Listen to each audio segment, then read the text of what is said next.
Action, it's here. A lot of duds, a lot of games that mean a lot. Information is going to be flowing. Inactive reports seem like all-star teams sitting out. This is the place to be right here on sportsbookreview.com for the closing line.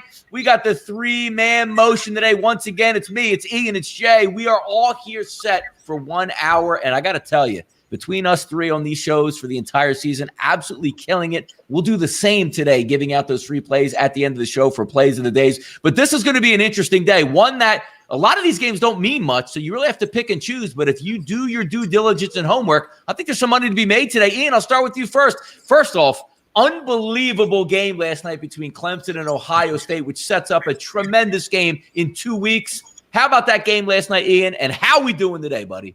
Yeah, I mean, that was a phenomenal game. I expected it to be a war. I expected it to be down to the wire, and it absolutely was. It was a back-and-forth game, big plays, controversial calls throughout that game as well. But Clemson does what they do under Dabo Swinney, a big game and a big spot. They find a way to get the job done, and it sets up LSU-Clemson for the national title game, which I think will be nothing but spectacular. I don't see a possibility where that game is a dud, where that game is no good. I think it'll be a phenomenal title game.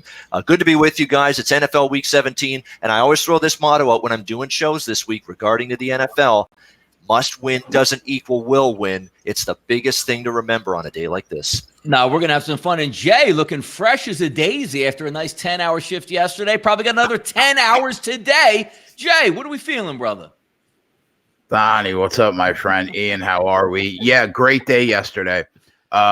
First game was a snooze fest, but that second game was great, man. Really good. I'm looking forward to it. DraftKings hung a 6.5 last night on LSU. I think that's a little strong. No, I'm like, we're talking about the playoffs, and I think the argument was, like, who cares about Oklahoma, which rightfully so, who cares about the Big 12 and the Pac-12? But you saw some sensational teams out there. Ohio State gave it their all. Clemson gave it their all. LSU looked absolutely amazing in that football game. We got 2 weeks to prepare, prep, and get ready for that game. Hopefully both of these teams are healthy, and more importantly, they're going to play down in the dome. No grass issues, no slipping around. It's the way it's supposed to be. Coach Ed versus Dabo, I'm looking forward to it. But today, as we said, it's Week 17 in the NFL. Full slate, 1 o'clock, 4 o'clock, prime time games tonight. We'll start with this slate right now. Look, hey, if we can't get excited about Freddie Kitchens, what are we going to do, right? 103, 104. Baker Mayfield, Andy Dalton. Line opened up at 2.5, goes to 3. Now I'm seeing here Sugar House out of Pennsylvania, -1. DraftKings in New Jersey, -1.5. Chris and Pinnacle offshore at -2. Look, they're not playing for the coach, Freddie Kitchens. But when you look at this game, who's playing for anything but being in Vegas or the Bahamas next week? Jay, I'll start with you in this one. I'm not on any side either way in this game, but I have to tell you, it's one of those games where if you said, Donnie, you got to pick a play in this game, just give me the points on who's ever getting the points and just let everything fall where it goes, Jay. Yeah, I agree. I said to you last night, I was happy that Ian was on today because I only back teams in Week 17, that teams that have something to play for. And I know that Ian can talk, about games. He can make any game sound interesting. So this is a complete pass for me, man. I agree with you. If you were going to give me a free bet, I would take the points because I don't believe in either of these teams. But I mean, it's just a pass. Cincinnati, I guess they've already locked up the number 1 pick, right? Yep. So they don't really have to worry about winning the game and screwing themselves. So, yeah, I guess I would take the 2 points at home here. Total's 43. That sounds about right, So I don't really see an edge on the total either. Complete pass for me, my friend. Looks like we've got 60-degree weather out there, Ian, but we do have some light rain in the forecast. Wind's not so bad, about 8 to 9 miles an hour. But we're talking about Cleveland here. Baker Mayfield, you don't want to end it on a completely sour note. But having said that, both your wide receivers are banged up, probably headed for surgery in the offseason. Freddie Kitchens would be gone by the time the clock strikes 0. We're not really getting up for this football game, but if we look at both teams, the more talented team is still going to be Cleveland, but that doesn't mean amounted to a hill of beans. And Jay brings up a good point. You already have the number 1 seed locked up, so you're really not holding much back if you're Cincinnati. But what the hell do you even have to hold back if you're Cincinnati at this point, Ian? Yeah, this is a plug your nose play. I'm on Cincinnati here in this game, plus the 2 points. There's no way I could trust Cleveland here on the road here. And I'll say this about the Bengals. You can laugh at them all you want. 1-win season, first overall pick in the draft, but they clinched that. And even with that still on the line, you got to be impressed with the fight, for this Bengals team. Last week against Miami, I mean, they were dead and buried in that game. They come all the way back, force overtime against Miami. You're still seeing effort and you're still seeing compete from the Bengals. And from teams with a miserable season like they've had, that's what I'm going to need to see from you going into week 17, that you're still battling, that you're still trying out there on the football field. You're seeing that from Cincinnati. I'm not at all convinced you get this kind of effort from Cleveland. Cleveland hung in there as long as they could against Baltimore last week. I think that's the last true game that you could say feasibly that they got up for. And then, of course, the roof caved in, as it usually does in the second half for Freddie Kitchens and the Browns against the Ravens last week. I don't see how going on the road in miserable weather against the lowly Cincinnati Bengals is going to stimulate this team. We've talked about how their defense has really fallen off the cliff with Myles Garrett suspended. They've got some banged up players on the D-line. Teams are running the football at will. This is a Joe Mixon game for me. Joe Mixon over rushing yards, Joe Mixon over rushing and receiving yards combined. I think there's a big day for him, for the Cincinnati Bengals, and I think Cincinnati flat out can win this game outright. So give me those points. Yeah, Dorsey, the GM, we'll see if he's even back next year. But even having a look on the lid, the guys are coming back and the coaching staff's coming back for Cincinnati. So they might have a regular game plan in. But if you're like the higher-ups in Cleveland, do you want to see Freddie Kitchens run Nick Chubb like 25 times in this game and really put people out there and, heading into the offseason possibly banged up? Just an awful, awful game. But again, it's one of the games that we do have to talk about. Total opens up 46. Yeah, go ahead. One last thing, Donnie, too. Andy Dalton might be on his way out of Cincinnati, too. And I get the sense that he wants to go out with it. Like, he played his ass off last week. 4 touchdowns, no interceptions. I know it was Miami's defense, but almost 400 passing yards. I think he can probably have some success here. He looks like he at least wants to go out and finish up this season with Cincinnati on a high note. He played well last week, and I think he'll make plays and play well today too. And we used a lot of times, Ian, we take that approach, Cleveland and Cincinnati, where it's, over under drop from 46 to 43, 2 bad teams, they usually score points, but that's usually mid-season when you're still getting graded on Monday and still have to play the following week. When teams are looking to get on cruise ships and don't get hurt, and I'm a free agent, I'm going to meet with my agent tomorrow, a lot of things can go crazy. So just a terrible game. Let's get to this next game, because I'm going to preface this by saying old Donnie would have been all over this football game the minute it hit the board last week. That's 105-106, Chicago and Minnesota. Chicago, even though they can't make the playoffs, they're going to play most of their starters today unless guys are banged up and just can't go, which means Mr. Trubisky. When you look at the Minnesota Vikings coming in, they can't improve their stock, so they're sitting everybody today. You might get some run from some starters for a couple series, but they're going to give way to the backups, meaning one team will be playing their starters. One team doesn't care what the hell happens in this football game, and it's sitting at a 3 and has stayed at a 3 all week. You're starting to see a little bit more come through today with juice -3s, -115, -3.5. But it's the same concept I have. It's one thing if you have a legitimate starting quarterback who's playing well and you say, I'm going to lean on that guy, even versus backups, he should be okay. But I look at Mitchell Trubisky, and it's amazing, Ian. I haven't fired on this game. I'm not firing on this game. A starting team is playing backups, and I want no part of a field goal game with Mitchell Trubisky. Jay, I'll start with you in this one here. How do you approach a game like this? Because Chicago should win and win comfortably. The one team doesn't even care, but yet I can't pull the trigger. Yeah, I agree with everything you just said. On paper, you say, how do you not lay a field goal with NFL starters going up against backups, right? But Minnesota's backup offense is probably better than whatever the Bears put out there today.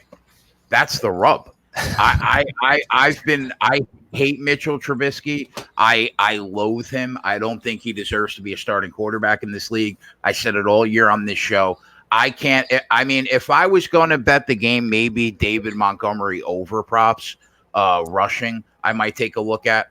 But other than that, I can't back. You can't back Minnesota. And I can't back Mitchell Trubisky, so I think you're dead on. I mean, Ian, when we look at this football game, like the common knowledge of a sports gambler says, one team doesn't even care and only wishes to not get any injuries and put anything on tape that a playoff team can use against them. One team with an embattled head coach at this point, a quarterback that has to prove himself, because if he throws a clunker out here, he can't be the guy next year. But if he does one of those 330 in the air, 3 touchdowns, 1 interception, looks good and they win. Hey, Mitch, going into the offseason, let's see if we can build on this. I haven't pulled the trigger. I can't pull the trigger. I should be pulling the trigger. Ian, what are you looking at in this game as opposed to saying, you know what? Here's what makes sense here in this game. Yeah, I mean, obviously Minnesota, you got to be worried about questionable motivation here with all the fact that, there's going to be a bunch of people not playing, including Kirk Cousins. And we talk about a lot how week 17, it's like preseason handicapping all over again. Motivation, who's in, who's out. That's a big part of it. It's like you're handicapping at preseason games today. I'm going to make a preseason reference to Minnesota here. If you remember back in August, the backup quarterbacks behind Minnesota played very well in the preseason. Sean Mannion and the other guy that was battling with him for that backup job, they played extremely well. Now, I'm not going to say that Mannion, who's going to start here, is going to play well too, but he's capable. He's been around the league a long time. I don't think for Minnesota, even though they're resting guys, it's going to be a complete lay down. And I know there's people making the argument for Chicago today that they want to get to 8-8, get to 500. That matters more if you had a bad season last year. If you were a playoff team last year, if you're the Chicago Bears, do you really think there's incentive to get to 8-8 when you were a playoff team last year and we're hoping to be that again this year? I'm not so sure. I'm not buying that as a legit incentive argument for Chicago that they're going to come and bring it today. So this is a pass for me as well. When is the last time, Donnie, you saw a total that was 35 in the NFL? Yeah, FanDuel and New Jersey, where me and Jay are located. 34.5, Jay, right now. 34.5. That's a preseason total right there. That's like Hall of Fame game total. That's some team's team total that they can get themselves. And that's how it shows you. It's egregious to look at this because, again, we're not dealing with any wind conditions. You're going to be in a dome. You're going to have one team playing real loose. So, touchdowns should go one way or interceptions, or even if Sean Mannion doesn't play well, a lot of 3-and-outs means Chicago's going to have a stacked short field. It's amazing. Like you're right. You should be on the over 34.5. You should be on the Bears. But I think it's a complete stay away in this game. Even looking at it live, like, I don't know, maybe you're watching Adam Thielen starts and Diggs starts, and then you say, all right, well, I don't want to touch this game yet. And then by the second half, when the guy who delivers your mail is actually playing cornerback, like, I know that guy. He delivers my mail. Maybe you jump in on the Bears, but I don't know about this, Jay. What are you thinking? I mean, no any live angle that you might even have in this one? No. Donnie, I struggle. I didn't bet week 17 for a long time. Yeah. And then the last 5 years, if a team had something to play for, I would look at the game. Like Ian says, it does not guarantee that you're going to win. He's absolutely right. But I just struggle to find what is the motivation right now for the Chicago Bears offense. They're not thinking about golfing tomorrow morning. They're not thinking about hitting the links tomorrow.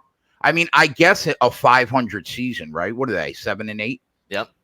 And I'm going to do? You know what I'm going to throw out there as a live angle, you guys? Yep. I'm going to watch to see how Mannion and the offense looks early. And if I see them moving the football up and down, I see Chicago's defense giving a half-ass effort. Chicago defense, by the way, that's not going to have Danny Trevathan, not going to have Roquan Smith, not going to have Akeem Hicks. A bunch of their best playmakers on defense are out. Mm-hmm. If I see Minnesota moving the ball with effectiveness and with ease early and Chicago half-assing it on defense, I might jump in on Vikings and over live in-game. It's tempting. 34.5 is crazy, man. That's crazy. It'll be the second half will be interesting because when you talk about just like getting out of there, you still want to get some looks for Sean Mannion. You don't want to have him go out to say, hey, let's just run the football the entire game. Like, he's out there for a reason to get some game tape on him, see what he can do. Maybe he can be your backup next year. And the same thing could be said to Trubisky. Like, I can't imagine if the Bears even get a 14-3 lead, let's just say in the third quarter, that they're going to say, all right, Mitch, let's pull in the reins and run the football the rest of the game. Like, you need to go into the offseason with Trubisky with something there. But again, complete pass for me in this football game. We'll keep going. This game, which means nothing. Actually, I'm more excited about it than some of the other games that mean something on the card. Atlanta and Tampa Bay, 109-110. Matt Ryan, Jamie Swinson, both going to line up. Hey, we're saving coaches out here for Atlanta. For what for? If you're an Atlanta fan, the last thing you wanted was to get Quinn back. And looks like the whole gang's coming back next year. Like something is going to change. They're going to get even better. But if we looked at the line this weekend, a lot of bets coming in on Atlanta, but the line not really moving. -1s, -1.5. Still, Tampa Bay is a favorite, even though we did have an Atlanta switch as a -1 earlier today, but that's flipped back. I like Atlanta in this football game. I like the way they're playing down the stretch. I think Jamie Swinston, look, his only goal today should be throwing a couple interceptions to get into that exclusive 30-30 club. Maybe you can buy a chain or a necklace like Sammy Sosa used to do in baseball, but you don't want to be known for that. But then again, you're still down on some weapons and wide receivers. I like the way Atlanta's playing. I think overall Atlanta's the better team. I lean Atlanta in this football game here, Ian. We'll start with you first on this one. Yeah, I mean, I'm staying off the side in this one. I mean, these are two teams that are still fighting, down the stretch. For two teams that are going to be out of the playoffs, Atlanta hasn't folded the tent. They've played hard down the stretch, and playing hard has obviously been enough to get Thomas Dimitrov and Dan Quinn back as the GM and the head coach of this team for another year. So Dimitrov and Quinn back in the saddle again for Atlanta.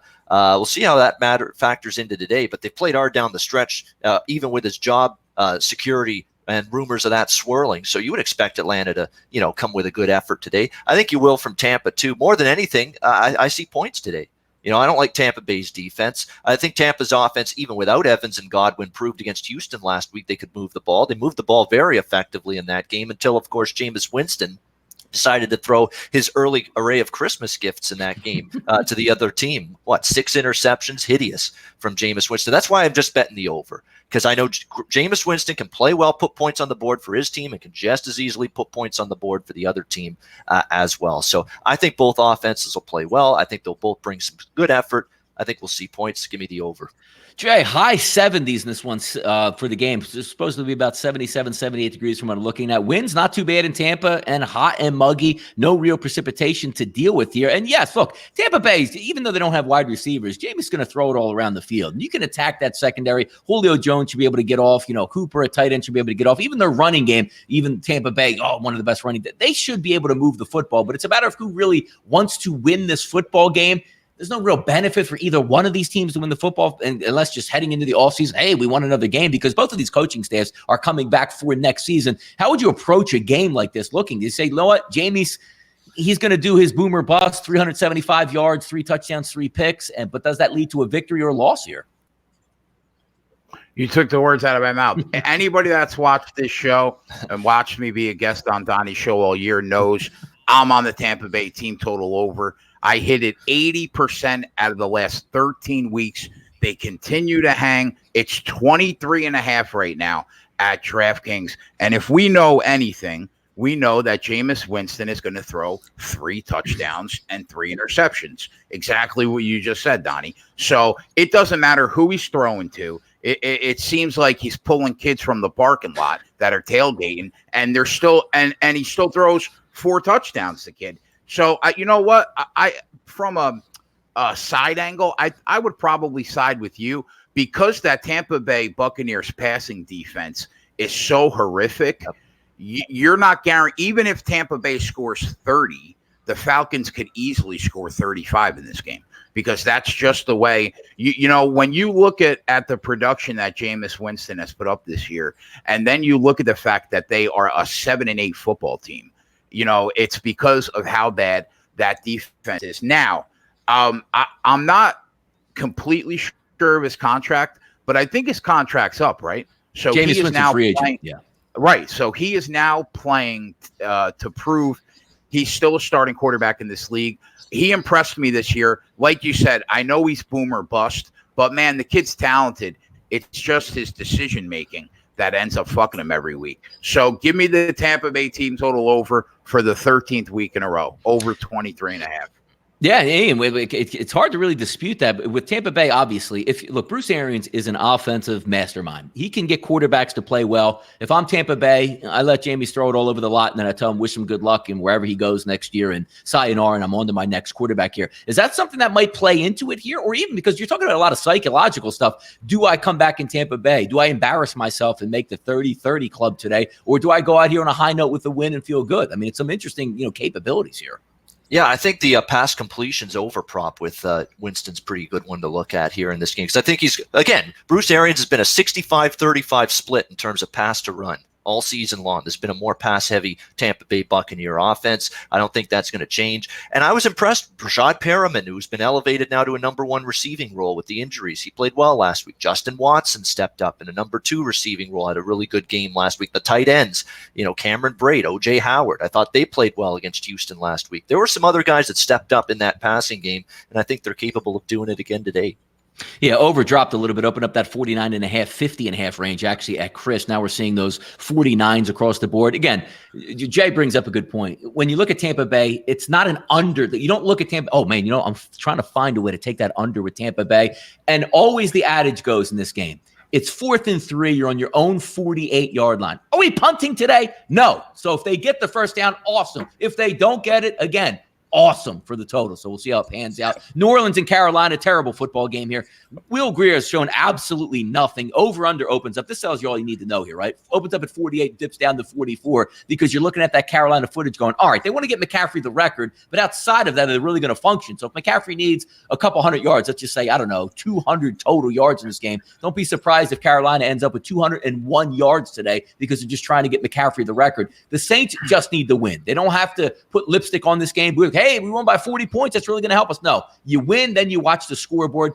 The Saints are going to win this football game. Are they going to win by more than 2 touchdowns? I'm not sure. I don't have a wager on this game, but I know for one thing, I'm not sitting back looking at the Carolina Panthers with their head coach fired, who's going to be the head coach next year, and already doing interviews and worrying about them putting on an effort. I don't want any part of it here. If I had to lean towards a game, it would be New Orleans, but I don't think New Orleans cares to win this game by 3 touchdowns here, Jay. Yeah, I am on the Saints first half -6.5. I'm on them full game minus. I think I got it at 12.5. I'm on their money line, and I am on Christian McCaffrey receiving yards over because Will Grier was in check down city mode. Man, he must have thrown like 13 passes to McCaffrey last week. It seemed incredibly ridiculous. This is why they still have something to play for, Donnie. If they win today and either Green Bay or San Fran loses, they clinch a first-round bye. If they both lose, they clinch the number 1 seed in the NFC and have home field throughout. So it's a no-brainer for me, man. I really like them today. They are a mirror image of what is happening in the AFC today with the Kansas City Chiefs.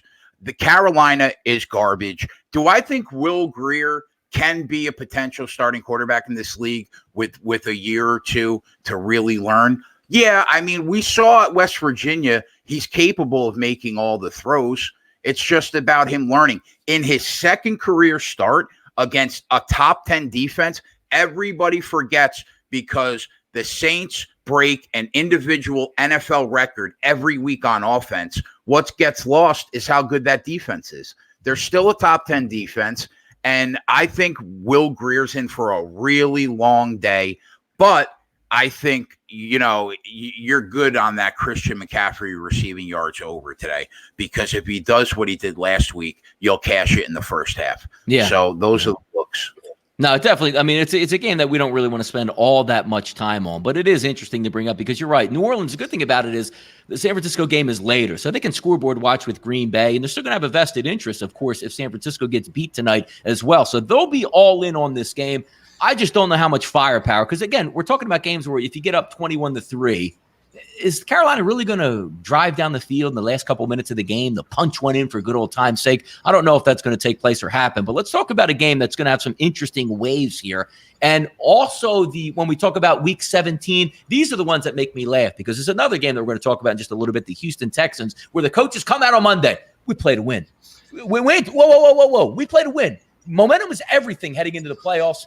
We're going to get our work together. We're going to win this football game ahead into the playoffs. And then by Friday, by the way, nobody's playing here. And that's exactly what's taking place in Buffalo. And you should be commended for doing that, Sean McDermott. There's no reason other than to get your quarterback, say, hey, we want to keep your start streak going. Go out there for the first series handoff and get out of there. You're not going to put Singletary in harm's way. He's not even going to play in this football game. Your top 3 wide receivers aren't going to play. They're inactive. Your tight end is inactive. Your best defensive player, Tre'Davious White, is inactive, which means by the second quarter, it's going to be second and third string players across the board. Now, the Jets are a great football team. No, they're not. But the Jets have NFL starters and NFL capabilities, and Adam Gase, the maniac that he is, probably really cares about winning this game and ending up at 7 wins, because he can then go to the owner and say, look at this. We fought all the way through. We beat the Bills, and we're going to be ready to go next year with a lot less injuries. I don't want any part of the Bills, and I'm going to foreshadow this as one of our better bets here. The New York Jets is a really good play today, because they actually will have starters again versus beer truck drivers tomorrow morning. Ian, how do you approach a game like this where the team is locked in? They don't care, just like Minnesota, but you actually have a decent offense, unlike the Bears coming to town, that might be able to do something versus the Bills' third stringers. Yeah, I certainly don't want Buffalo here in this spot. We know there's no sense in them getting all the starters in there. They're locked into the 5th seed. They're likely going to Houston and playing the Texans next Saturday. And you can write this down right now. There is no doubt Buffalo at Houston, if it happens, that's the Saturday 4:30 Joe Tessitore Booger special. Two small market teams. It's Buffalo, it's Houston. They're not giving them the primetime spotlight or Sunday at 4:30, that prime spot. Are you kidding me? No, they're going to stick those guys Saturday 4:30 next week, ESPN. Buffalo, Houston. You can write it down. Nevertheless, obviously Buffalo resting guys. Matt Barkley, though, I think is a capable quarterback. He's played well in spurts with this Bills team. And I think from what I've read, actually, they're going to try to let him air the ball out because obviously Singletary's out. There's not going to be much of a ground game without him, So I think they're going to let Barkley showcase himself a little bit. On the flip side, you're nuts if you're the Bills, if you're playing guys like Shaq Lawson and Tre'Davious White and all of these elite defenders that you've got. And you do have a capable Jets offense, Sam Darnold, Robbie Anderson and company coming in. So I definitely would lean to the Jets. Small play on the Jets. I like the over actually a little bit more than the side here. 37. It's a very low number. The Jets should move the ball against a Buffalo defense. It's going to have a lot of starters sitting out. And on the flip side, I don't think Barkley's going to be helpless for the Bills, especially at home. I think he'll make some plays. I think it goes over a very low number. Now, Jay, I know you lost sleep last night worrying about if the Jets were going to make it to 7 wins and Adam Gase would be back here. But if we look at this game, the Bills opened up as a favorite, -1, -1.5 all week, then finally swung once that final information came out that said the Bills are resting everybody. They're getting ready for the playoffs. Are you buying into the Jets can get a win here? Because, again, you're talking about a Buffalo offense. It's probably not going to score all that many points today. The Jets have a chance to end on a decent note. Their starters are going today. They're going to be going up against backups like in the preseason. Does that account for maybe a team total? Are you going to wait to see it live or maybe until Josh Allen sits out? How do you approach a game like this here for your Jets? Yeah, I think I agree with you. I think that the Jets are the side. They still have a top 12 defense. I think Ian is right. I think Matt Barkley is definitely capable of moving the football. And you know what, Donnie? The Jets have quietly won 5 of their last 7 games. So this would be 6 of their last 8. I'm sure Gase wants to go out on a high note. He has not been getting killed the last 4 weeks in the New York media. They kind of laid off him a little bit since his 5-for-7 run. I'm not going to bet the game, but out of the games that really don't matter this week, I think that the Jets are probably one of the better looks. Yeah, no, I like it. And that's, foreshadowing there. You always give out 2 plays and wink, wink. The Jets are probably going to be one of those plays for today. But let's keep it moving because we really want to get to these 425 games and spend some time with those. Miami and New England.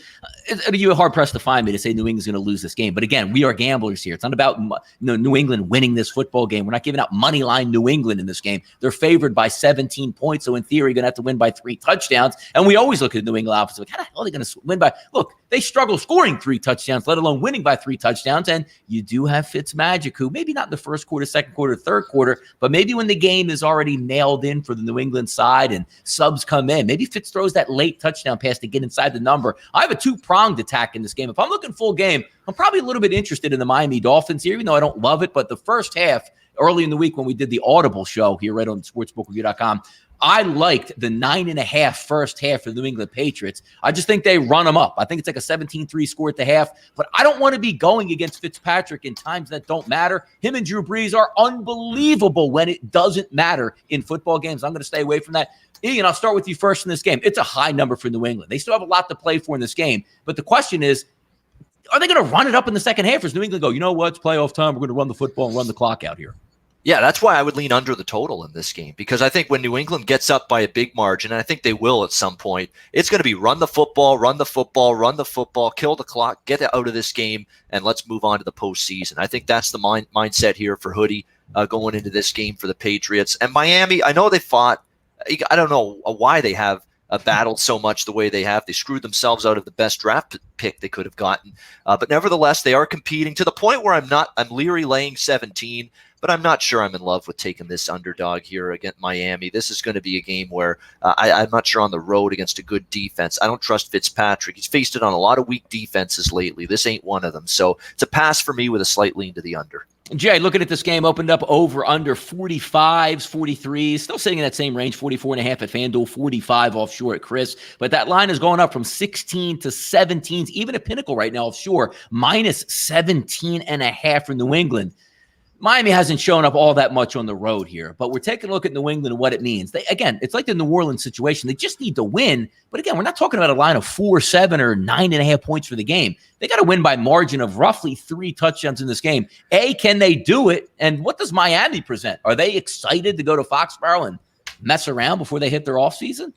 Yeah, I'd say the two things that Miami has against them is historically New England is good in week 17 against the spread, and we know how good they are at home against the spread. That being said, I lean to taking the 17.5, even though I'm sure Miami just wants to just get this season over with, put it to bed.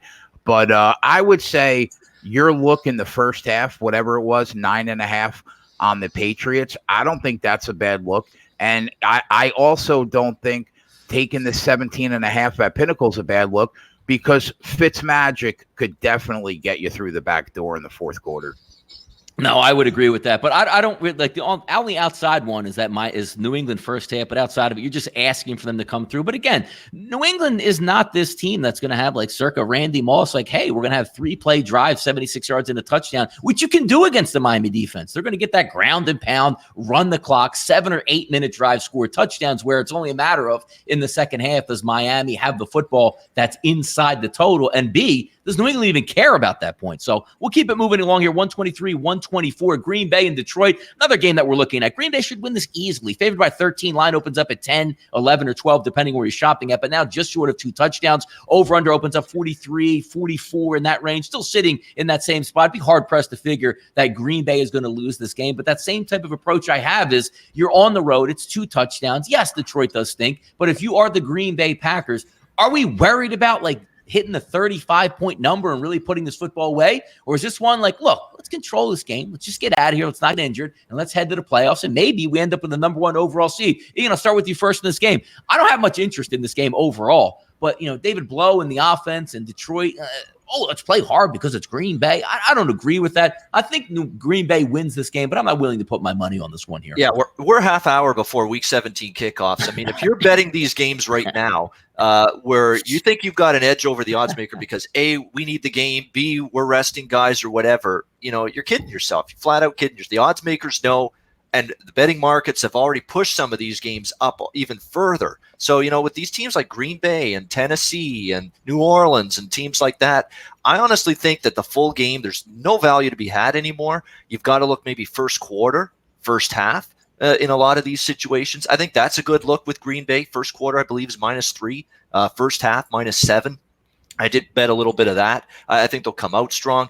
Detroit, there's a bunch of defenses that have flat out quit, flat out collapsed. We'll talk about a couple more later. Detroit's one of them. I mean, Detroit got absolutely shredded by Denver, last week. That's not exactly a prolific offense by any stretch, and they went up and down against Detroit. Green Bay, I think, has got the capability of doing that here. Their offense started to get well a little bit second half against Minnesota in that Monday nighter last week on the road, and I think Aaron Rodgers and Aaron Jones, the running game, the passing game, will feast on Detroit. So I think Green Bay, first quarter, first half, and I actually did play over 43 full game as well in this one. Yeah, if we talk about a huge win last week for Green Bay to sort of solidify their stance in the playoffs here, Jay, as we take a look about it. But really, it's what you're going to get out of Detroit. Are we going to get some offense out of here? Also, you see some tragedy around the team. Marvin Jones loses a 6-month-old son. How focused are we for Detroit? And again, are we just looking to get out of here? Matt Patricia's going to be back next year. They already said it. They don't really gain much from winning this football game. Play one, win one for the Gipper. But Green Bay looking to hone their skills, get in the playoffs, not get injured and move on. Is that enough to say, you know what? I don't think Detroit's going to show up here. Or is that saying it's too many points? I think Green Bay is going to win, but I'm just not going to lay that margin. Yeah, it's a pass for me. Maybe I would look, if you really want to find some way to get on Green Bay, maybe I would look at like Devontae Adams receiving yards over prop, because he could probably get over that in the first half. Detroit's passing defense is garbage. But it's a pass for me, man. Well, I was fortunate enough, we hit that plus 210 on the money line against Minnesota. But when you think about it, that's the last game that really matters to them. I know that Green Bay, technically, if they win this game, they clinch a first round bye. But like you said, all they have to do is win the game. They don't have to win by 2 touchdowns. So they probably do cover because of how bad Detroit is, but it's a pass. Yeah, it's one of those things where you say, all right, well, let's just say Green Bay is up 30-16 if that's the score. And Detroit has the ball with 3.5 minutes to go on their own 30. Is Detroit hustling downfield with David Blau to get that one last touchdown of the season? Probably not in that instance, but no need to spend any more time in that game. 125-126, the last of the 1 o'clock. Some meaning in this game. Kansas City looks to solidify their position in the playoffs versus Phillip Rivers and a swan song. I heard people, hey, this might be his last game. Well, look, even if it was home, it's not really home. And this one's on the road, and maybe the fans in Kansas City clap for him before the game. And I don't really see too much. Anthony Lynn, whether he comes back or not, they're moving into the new stadium. And I keep hearing that, like, oh, well, they're going to have a new home. That ain't going to be home next year. They're going to have so many more fans once again cheering against them just by a wider margin, since one stadium holds 30,000, now it holds 60,000. So it's even going to be louder, and it's a dome. So good luck if you're a Chargers or a Charger fan or a Charger player over the next decade or so, if you still hang in LA. But looking at this game, I think maybe this line gets a little bit out of hand, opens up 7.5, 7, now sitting at 10 at some spots, all short. It's a little bit too much for me. I don't like what I've seen by Phillip Rivers. What a talented team the Chargers have. Excuse me, just can't get things together for the season. I think Kansas City wins this football game, but again, it's one of those where now we're sitting at 10 when you could have had 7. I'm not really too interested in that game either way around. Jay, I'll start with you first here. Any looks in this game or maybe live opportunities? I couldn't give out the 10 because, like you said, it opened at 7.5. But I like this game, Donnie. I like Kansas City -3 in the first quarter. I like a -6.5 in the first half. I think 5 years ago, if you give me that Phillip Rivers to play spoiler, because technically if Kansas City wins and somehow Miami beats New England, Kansas City gets the first round bye. So you know they're going to go in there and take care of business. But this Phillip Rivers to go on the road in cold Kansas City the year that Father Time finally kicked him in the dick, no way, bro. No way, no way. I really like the first quarter -3. I like the first half -6.5. And I wouldn't tell anybody to lay the 10, but do I think they cover the 10? Yeah, I do. Yeah, we got some movement here also. Chicago now up to -4, -115 at some outlets. So some movement there backing Mitchell Trubisky. But Ian, we'll start with keep it going with this football game here. Rivers shot 3-yard shot puts in the flat to Austin Eckler to try to score a touchdown. 16 play drives, 19-minute drives.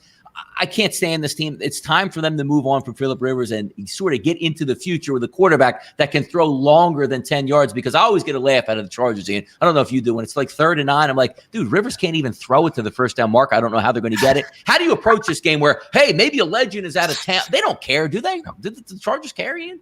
Yeah, this is just like I talked about with Green Bay. Like, you can't bet KC now, at least not full game. I mean, if you think you're going to the window with information that only you know at this stage, that Kansas City needs the game, and the betting markets have already beaten you to it, betting it up to -10. I agree with Jay's way of doing it. If you like Kansas City still and want to bet it now, look first quarter, look first half, look at the derivative lines. You can at least get an extra point or so of value if you look first half and first quarter with teams like Kansas City or Tennessee instead of the full game. So I would lean first quarter, first half. Other than that, not much. All right, well, now we're getting to the 425, the witching hour today in football, which is going to decide a lot of playoff seedings, a lot of teams that make the playoffs. The first one we'll get to 101, 102. And if you're a Steeler fan, good luck with this one, because Houston, again, I always laugh. Bill O'Brien, remember that press conference on Monday? What are you kidding? Momentum. This is a division game. We need to go into the playoffs with momentum. And by the end of the week, nobody is playing for the Houston Texans, and an 8-point swing in this game. As we look live at some of the offshore numbers, -8s and -8.5 showing up when you could have got +1 at the gun. And look, I said it all week long, anything short of a touchdown. This is the Tennessee Titans game. Houston is going to be down their top 3 wideouts, quarterback, 2 tackles, the best defenders on defense, especially in the secondary, which they already are poor in the secondary. Ryan Tannehill should throw for 350 yards plus in this game. They rested Henry last week because the game didn't mean anything, got their guys rested and ready to go. I would be shocked if Tennessee doesn't win this game by at least 7 points. And if they end up losing this football game, I don't even know what the hell we're looking at anymore. Jay, I'll start with you first. It's a massive line movement. But is there a path for Houston to cover this football game now that it sits above 7 points? You know what? I can't do it. It's a complete pass for me. I think if you got Tennessee at the open and -4, I think you're holding a winning ticket. Mm-hmm. Other than that, I can't back Houston with the backups. and I'm not laying 8 when I could have got 4. So complete pass for me, Donnie. Ian, everybody out for Houston here. They'll tell you they're playing hard. Look, there's still NFL players collecting a paycheck, but I think that Tennessee Titans offense is dimed in for 28 points in this game like they've been doing under Tannehill. I'm not so sure the Houston Texans are dimed in the high 20s at the spot. How do you approach this game? And, hey, look, you could have gotten the lines, but we're a closing line show, so the line is what it is today. Is this still enough to say, you know what, even though it's 7.5, 8, I still like the Tennessee Titans, or that gambler in you says, look, man, I didn't get the best number. I didn't even get it under 1 score. I can't take it now. I actually got -4, and I was happy with betting even -4 on Tennessee because I thought this is probably going to go up even further. And sure enough, look at what we're looking at right now with Tennessee laying north of a touchdown here in this game. I know A.J. McCarron has started a bunch of games in the NFL. He'll be at quarterback for Houston, but, you know, he has played forever. I'm not sure I trust him. You've talked about it. Where are the weapons that he's got to work with? He's not going to have to work with a whole lot based on who's out in this game for the Texans. The one minor concern is that I've talked about for weeks how Tennessee's been an over-the-total machine. Another game flies over last week against New Orleans. Defense hasn't been great for Tennessee the last several weeks. Now, that may not matter today. It'll matter in the playoffs more, but that would be the one minor concern. Now that this is north of a touchdown, we've seen this Tennessee defense spring some leaks. The question is, can McCarron do anything about it for Houston offensively? That's the big question. I do think Tannehill and the offense against the suspect Houston defense should have a big day. Maybe you look Titans team total over. If you got Tennessee early, good. If you don't, and I would say if you didn't bet them yet and are thinking of it now, I probably wouldn't at this number. You know what's interesting about this game, too, because we look at this, and it's not the same exact scenario, but Chicago can't make the playoffs, but still has their quarterback in and going against backups and third stringers. And we go, boy, I can't bet Mitchell Trubisky at 3 or 2 or anything in that game. Then we flip it over and we see Tannehill. Like when you get a competent quarterback with an offense that's playing well, playing against backups, you see the floodgates open, because if nobody's going to be on the resistance end and Deshaun Watson isn't on the opposite side counterpunching with Nuke Hopkins, it looks like an easy win. Now, look, again, there's still professional players getting a paycheck, but anything short of a touchdown, I would have advised to take the squad there from Tennessee. And it'll be fun next week because we're going to preview the Steelers game in just a little bit and go over that and the implications that it has. Indianapolis, Jacksonville, no implications here. Gardner Minshew going to start at quarterback. Jacoby Brissett, somewhat healthy Indianapolis coming into this football game. The Jacksonville Jaguars have raised the white flag. If you read anything from the beat writers and also from press conferences from Doug Marrone, he's talking about third-string quarterback getting looks in this game. Before A.J. Boye was even announced he was out, he's saying, hey, we want to get some looks on the outside at some of these cornerbacks. This is a team trying to put guys on film for the bottom half of their roster next year. And I think Frank Reich's going to come to town. I think they're going to score some points with the Colts. Now, again, one of those games that opened up at 1 all sure and 3.5, now sitting at 6.5, still less than 7. Jay, I'll start with you first in this game. Is this something where you look at from an Indianapolis side to say, hey, look, they're going to be going after it on offense, and the defense is pretty good. I don't trust Jacksonville anyway, and now they're going to be benching multiple guys to get looks from some of their guys. Is that something you want to jump into, or just maybe, you know what, too many points? Indianapolis technically doesn't have anything to play for here.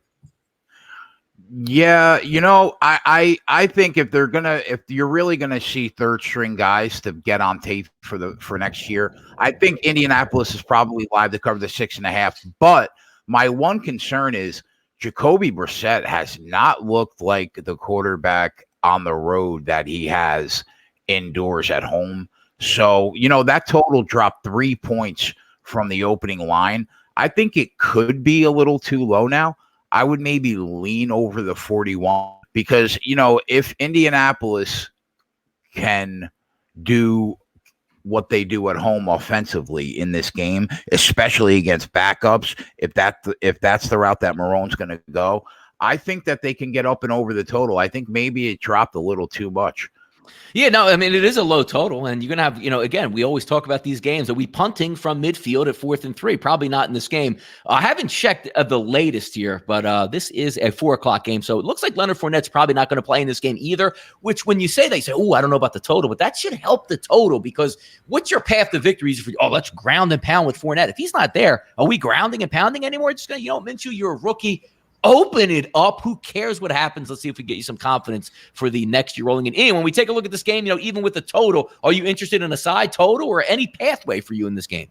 Yeah, well, given the potential mindset that Jacksonville and that Doug Marrone might be taking in this game, I think they should bring out and call him up, bring him up from across the pond. Let's get Duran to introduce this team. Guys on film, because it looks like that's what they're going to be doing. They're going to end up looking at second stringers, third stringers, the guys that, you're right, up until today, you've only seen them on film, back from the preseason. So mindset is definitely – first of all, mindset from the coaching staff is not what you want to endorse a team. Second of all, this team has collapsed and non-effort at times, especially the last several games for Jacksonville. So I jumped on this one earlier, a couple of days ago, Indy -5. I think it's gone up a little since then, but I think Colts win this game by a touchdown or more. They look like a team that's got some incentive and purpose to let's finish out the season the right way. It was a big bounce back win for them against Carolina last week at home. And I just think they bring a lot more, hey, we give a damn about this game to the table than Jacksonville does. So I don't mind laying less than a touchdown with the Colts.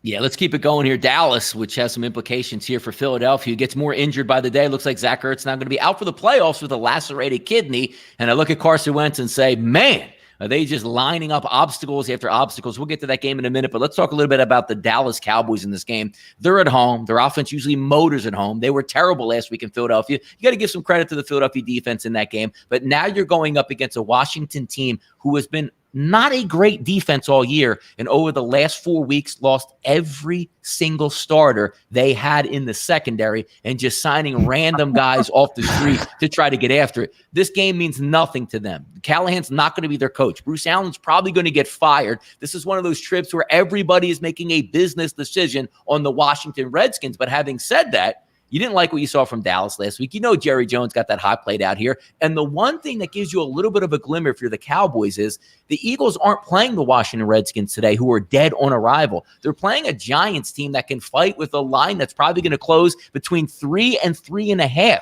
So you can still rally the troops. Maybe the Pittsburgh Steelers can't rally because the Texans have thrown in the towel. It's like, there's no way we can get in. But Dallas might have a pathway how bad they played to get into the playoffs. But the Washington Redskins are dead on arrival with talent in this game. The one bright spot they had on offense, Terry McLaurin, he's not playing today. Case Keenum's a quarterback, a 70-year-old running back. Nobody on defense on the road. Do they really care here, Ian? I'll start with you first. That's the big question. I'll tell you what, they've actually tried, at least for most of these games. You look at the game against the Giants, I mean, back and forth. Every time the Giants got the lead, here's Washington answering. Here's Washington responding. In theory, this looks like the profile of a team that is, at least to me, looks like they're trying still. And Dallas needing the win, I don't know if Washington's going to roll over. But here's the problem. I don't like Washington enough to pull the trigger plus the points. I don't trust Dallas, certainly in this price range, laying the points. I'm looking for points in this game. This is an over the total play for me. Case Keenum can move the football still. I mean, you saw it last week against the Giants. He's capable. He's been around the block. Terry McLaurin's still out there making plays, and they're still finding his receivers down the field. They'll make some plays. I think they'll score. Dallas defense has been overrated all season. I think Washington will score a bit, but here's the problem for Washington. They have no defense taking the field today. None. Zero. They're banged up. Kerrigan's been out for weeks. They're going to have to call Jay, Donnie, and me to suit up in that secondary. Who's playing pass defense today for the Washington Redskins? Their secondary is beyond injury riddled. It's ridiculous how many injuries they've got. No Quentin Dunbar, no Danny Johnson, no Fabian Moreau, no Josh Norman. All out of this team from the secondary. Landon Collins out, Nicholson out. Nicholson out. Go on down the list. Yeah, you could keep on going. It is a laundry list of injuries in the secondary. I know Dak Prescott's had the shoulder issues. He's gotten cortisone shots to try to take care of it. But I still think even with those issues, he can pick apart this decimated Washington secondary. I think the game flies over the total. I thought 46 was kind of low. Yeah, we take a look at this game, Jay. I mean, look, Dallas should be able to do what they want to do. They should be able to score. The question is Washington going to score and how engaged will they be? But the pathway to victory maybe gives Dallas. And look, I'm not advocating for this. I think to myself, Dallas should be able to win this football game comfortably, but it's still the Dallas Cowboys. You're going to have to win by 2 touchdowns in this football game. And what are we going to get out of Dak Prescott after last week? And Ian brings up a good point with points. If I think Dallas is going to score, then I probably think it's going to go over the total. Byron Jones set to miss this football game as Dallas's best cornerback. So even though McLaurin's down, at least you get some guys out there that might be able to get open here. How can you approach this game here, Jake? That's a big margin. But again, one team technically still needing to play for stuff in the Dallas Cowboys. Washington, the whole organization is going to be in upheaval. Everything that both of you said is dead on. I can't lay 13.5 with the Cowboys against anybody. They've been way too inconsistent this year. Donnie, we talk about it every week. The Cowboys #1 or #2 offense in football, yet here they sit 7-8. Both these teams are outside the top 20 in defensive DVOA. But what I will say is, wouldn't it be an NFC East thing to do if both the Cowboys and Philly lost today, and the Eagles back? The Eagles still get in. Yep. Yeah. I like the total. I agree with you guys. I would go, if I'm going to play this game, I think they get up and over 46. I think Ian's right. I think Keenum is still capable. Threw for 400 yards in week 1 against the Eagles. He still is a capable quarterback. So I lean over. Can't trust them to cover.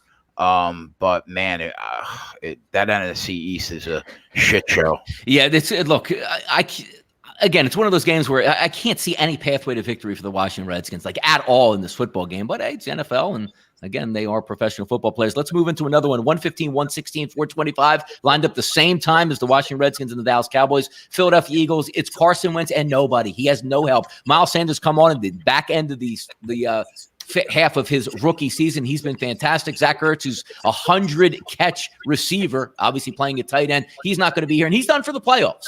So it's Dallas Goedert, Greg Ward, a banged-up offensive line, and Wentz doing everything himself to go to take on the New York Giants. So whether or not they win this football game, they've been in playoff mode for the past couple weeks. Hopefully they win this football game. If not, they're not going to go far in the playoffs. And now with Zach Ertz down and out for the playoffs, you get Deshaun Jackson. If you win, they're not going anywhere. So as an Eagles fan myself, I just enjoy these games, and whatever the future has is. But having said that, looking at the Eagles, they're lined up to win this football game. Opened up at 4.5, now down to 3.5, but still holding above that field goal threshold. I'm not confident in betting the Philadelphia Eagles in this game. Do I think the Eagles win this game? Yes, because they have a lot to play for, and the Eagles drub the Giants. But the problem with this is the Eagles have clowned the Giants for decades because Eli Manning is a horrendous quarterback, and they picked on him. What the Eagles 10-1 in the last 11? Eli's like 10-25, whatever it is, career against the Eagles. He's not going to be there. And as an Eagles fan, that worries me. If Eli Manning was there, Eagles walk away with this football game, but he's not. Daniel Jones will be able to make plays. Maybe we get some points in this game. Jay, I'll start with you first. Danny Dimes gives them a much better chance to victory than Eli Manning. They're somewhat healthy now with wide receivers on offense, but the one thing is that Giants defense sucks. Go ahead, Jay. It sucks, Donnie. But you know what? This Eagles team has been as inconsistent as Dallas has been this year, right? And we know they just got by the Giants a few weeks ago, and that was with Eli Manning playing quarterback, right? Mm-hmm. Now, what I want to know is Lane Johnson the cornerstone of the offensive line playing or not playing? If he plays, he's 50%. So, this isn't Lane Johnson, Pro Bowl Lane Johnson you're going to get today if he plays. Okay, so if he plays, he's hurt, right? He's their best offensive lineman. Mm-hmm. Zach Ertz has been so important to that passing game this year because Carson Wentz hasn't had anybody to throw the football to. This is the Giants Super Bowl. A complete shitty season comes down to stopping your rival from getting into the playoffs. I think they get up for this game. I'm so close to taking the 4, bro. I think even if Philadelphia wins the game, I think it's going to be a close one. And I think 4 points might be enough where you could squeak in there with the G-men. Ian, if we look at this game, right, Philadelphia has a lot to play for. Philadelphia clowns the Giants every time they play him. But again, Daniel Jones is going to be in. You get a quarterback upgrade, some guy who actually has mobility, not scared, and not going to throw nearly as many interceptions as Eli does. How does that affect? Because Saquon Barkley is healthy as well. Some wide receivers are there. Can you trust the Giants defense? But again, it's all a Herculean effort by Wentz to win these football games. Can he do it again and do it on the road? Yeah, I was impressed with Wentz and the Eagles offense, believe it or not, last week against Dallas. They gutted through it with all the injuries to the wide receiving talent as well and still found their way to win the game and put up some points. I think they will today against the Giants. Again, the defense is just non-existent for the Giants, but the Giants will score. I think Daniel Jones and Barkley move the ball. I'd bet 2 plays here. I did take the points with the Giants. I think this is a I think this Philly by 3 at most. I think this is a dogfight. They're going to have to sweat this game. Sorry, Donnie. You're going to have to sweat this game from start to finish. So I took Giants +4 over 44.5. I think both are good looks here. Yeah, and as an Eagles fan, I hope they win. But again, if they lose, what more do you want out of this football team for this season with nothing to play for? Like I like to say myself, a Division III roster out there, Ian. So we'll see what happens. We're going to talk one more game because Jay's going to line that game up tonight between San Francisco and Seattle on the live line. And Arizona, Los Angeles Rams, Oakland, Denver. But this game actually means something here, and this is amazing. This is the Pittsburgh Steelers with, if not maybe a top 2, if not the best defense in football. They're going in to play a division rival on the road today. I get that. This team doesn't care if they win. This team is benching everybody in this game. But Duck Hodges is so bad, they're getting points in this game. Like the Chicago Bears are favored against backups today with Trubisky and a horrendous team. The Pittsburgh Steelers are so bad at quarterback, they're catching points from a team that doesn't even care if they win or play anybody. Ian, I'll start with you first. Old me would have fired on the Steelers because the Steelers need to win, and that's all that matters, and they're playing against backups. But watching Duck Hodges, he's not an NFL quarterback. He's not a CFL quarterback. He can't play quarterback at your local high school. How do you approach this, Ian? This game for me is the poster child for must win doesn't equal will win. Who's the better quarterback in this game? I think it's RG3. I really, truly believe that. He can move. He fits the offense well because I know he's not got the Lamar Jackson mobility, but he can still move around out there, RG3. Remember, he was doing that in his heyday with the Redskins years ago and at Baylor before that. He can run this offense, in my opinion. I know Pittsburgh's defense has been good, but Pittsburgh's defense hasn't been so good that they've been able to overcome just a shoddy, pathetic, brutal offense with an inept quarterback play from Duck Hodges, who's been throwing ducks lately for the Pittsburgh Steelers. This is one game I cannot endorse the must-win team. I've actually endorsed the other side. I am actually on Baltimore here. I got +1. I think they win the damn game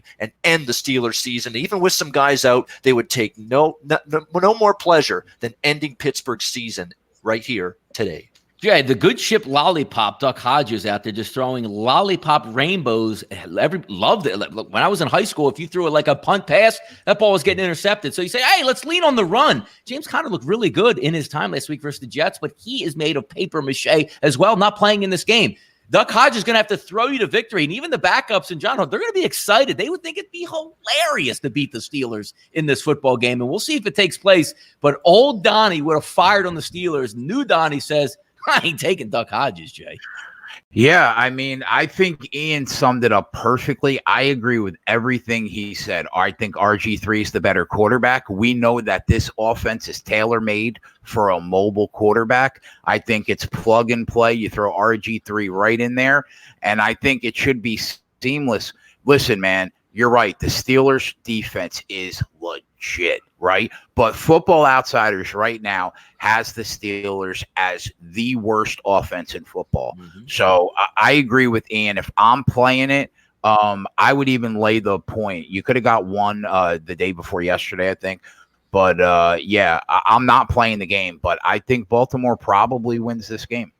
All right, we threw our show of games. Again, we're not going to go over Arizona, even though I'm going to bring up this one tidbit. Arizona says they're probably going to play Kyler Murray today with a hamstring injury. I don't know who's managing this team or running this football team. Not a great look today if you're going to do that. But let's get to some bets here, which we've done absolutely astounding work on the show. Jay, I'll start with you first. Give the people out there maybe 1, 2, whatever the hell you want to give out. That's going to win some money today, brother. Give me Kansas City -6.5 in the first half.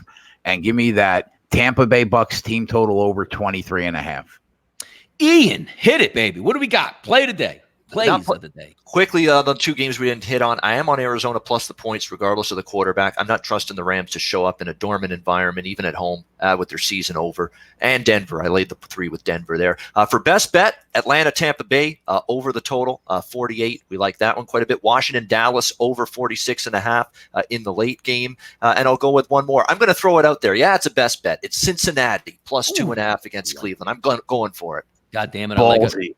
I'm going to take 2 road teams here again. Hopefully get a 2-0 out of this. I'm going to take the New York Jets, which they flipped over at the start of the show, was a +1, now turned into a -1. I'll take the New York Jets. And I'm going to take the Atlanta Falcons, getting the 1.5 against Tampa Bay. Split worst case scenario, 2-0. We wrap it up at Week 17. Thank you for tuning in. Jay's got a lot of action action today with live shows tuning up, the 1 o'clock games, the 4 o'clock games. An awesome game tonight that you can watch together with the Live Line crew with Seattle and the 49ers. Do want to thank you for tuning in each and every week, week 17. Not sure if we're going to be on next week, but I'm sure we'll be doing stuff around the channels here on NFL to get you ready and winning more football games for all season long. I do want to thank Jay. I do want to thank Ian for showing up and bringing it each and every week. Let's win this money. Week 17 in the NFL for sportsbookreview.com. Thanks for tuning in, guys. Good luck, Later. everybody. See ya.